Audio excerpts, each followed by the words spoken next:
To the shock of absolutely no one, the prices of sewing, quilting, and craft supplies is going up.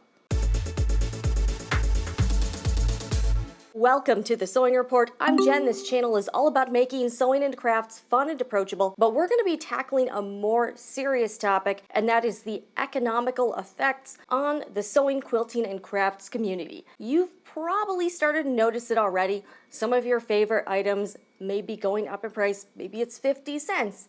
$1, something like that. I wanted to give you my perspective as someone who sells sewing and craft supplies on Etsy, and also just some stuff I've been noticing in my everyday life. And also, if you are not yet subscribed to the Sewing Report, hit that subscribe button if you'd like to join in on more reporty videos like this. I also do a lot of sewing and crafts tutorials. Moving forward, we're going to be doing a lot more budget-friendly projects. So I do have a few different suppliers for the Etsy shop, different lines like Cloud9 Fabrics, Figo Fabrics, and Checker Distributors, and I've been getting lots of emails with new announcements on price increases. Unless you've been living under a rock, you know that the prices are going insane. Everything from gas to your food to housing costs. My own housing payment is going up by a couple $100 based on higher property taxes and way higher insurance here in Florida. So I'm personally affected by this too. Don't think, hey, this chick's on YouTube, what does she know about personal finance?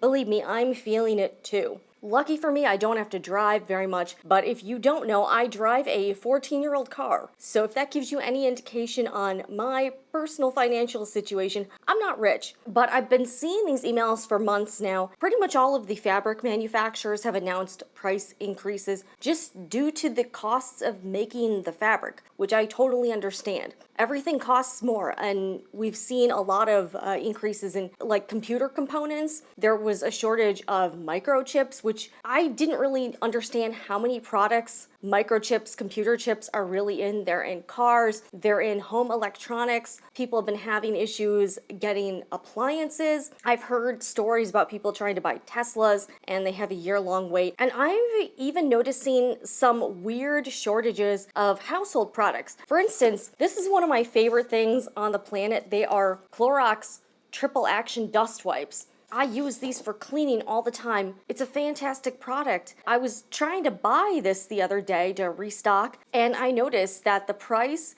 so this is a box of 54 sheets, and normally I was able to get 2 of these for about $10.99. On Amazon, I saw 2 boxes of 20 dust wipes, not even 54, for like $40. And then I was like, what's going on here? And I learned that the components for manufacturing the dust wipes involve using some of the same components that are used to make surgical masks. So obviously there's been a huge surge in demand for masks. Clorox is having trouble making these dust wipes, and that's kind of a bummer because there's really no good alternative to them unless I want to pay $40 for 40 dust wipes, which I really don't. So I don't know how many I have left. I think I have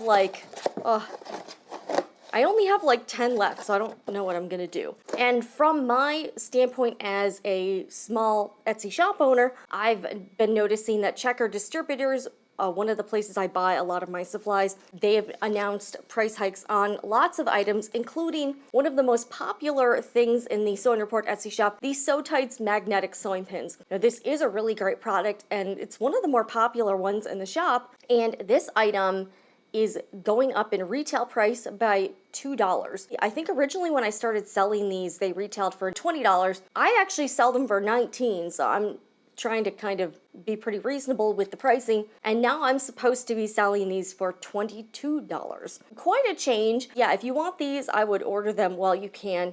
I did see some info from the Sew Tights folks, and they said that the cost of the magnets is really spiked. So that's one of the reasons why they're having to raise the price. We also have to keep in mind that the gasoline prices are not only just going to affect us at the pump. Pretty much everything you buy has to be transported somewhere. How is this transported? Through vehicles that use fuel. A lot of these factors don't just affect one part of the whole consumer world, but they affect other parts too. Increases from Etsy sellers. In fact, I lurk in some Etsy seller forums, and a lot of shop owners who make handmade items are even saying they're really in a hard spot right now because they're going to have to raise their prices in order for them to keep selling. And I would say to you, if you are an Etsy shop owner or you sell things you make, don't apologize for having to raise your prices. I know things are tough for people. You know, as we get into what looks like it's going to be a recession, people are not going to be able to afford to shop as much. There's going to be less wants, more needs. Think that way. Obviously, fewer people are going to be buying your items, but at the same time, if you don't charge enough for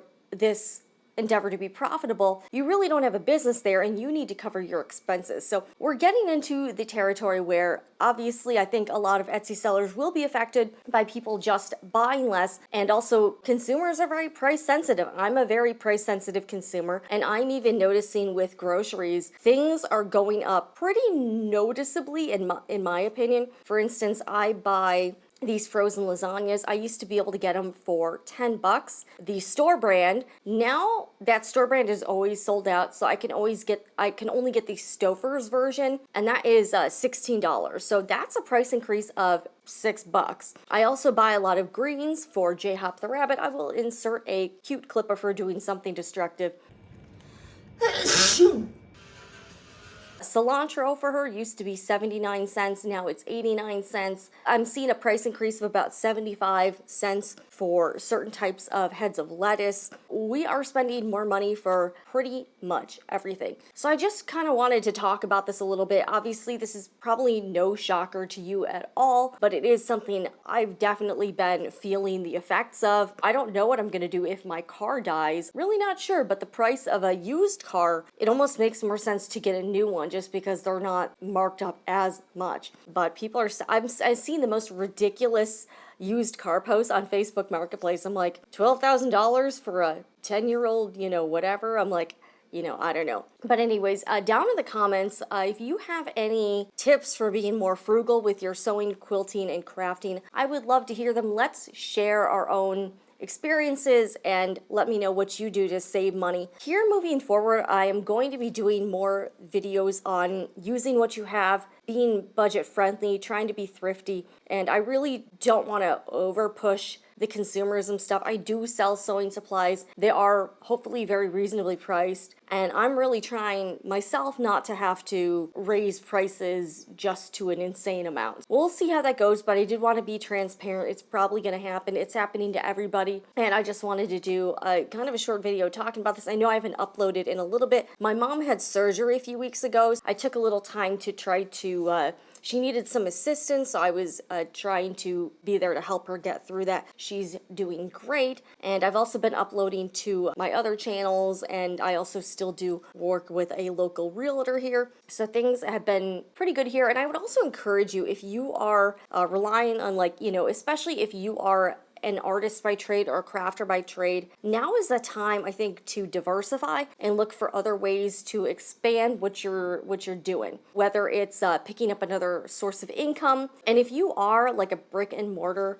business, I would really hit the social media hard. If we are getting into another, pretty dark period like we did kind of at the beginning of 2020 and you don't see as much foot traffic, you're really going to need to make that up in other ways. And I think the online marketing, it's been working fantastic for the realtor I'm working with. So there's a lot of things you can do to try to really make yourself a little more recession proof and try to increase your sources of income so you're not just relying on one thing. Anyways, I just wanted to chat about this a little bit. I'm Jen with the Sewing Report. Thank you so much for all the support here as well. I am getting close to 100,000 subscribers, so that is really exciting, and I really appreciate each and every one of you. I'll see you guys again in the next video. And remember, whatever you're doing, make it fun.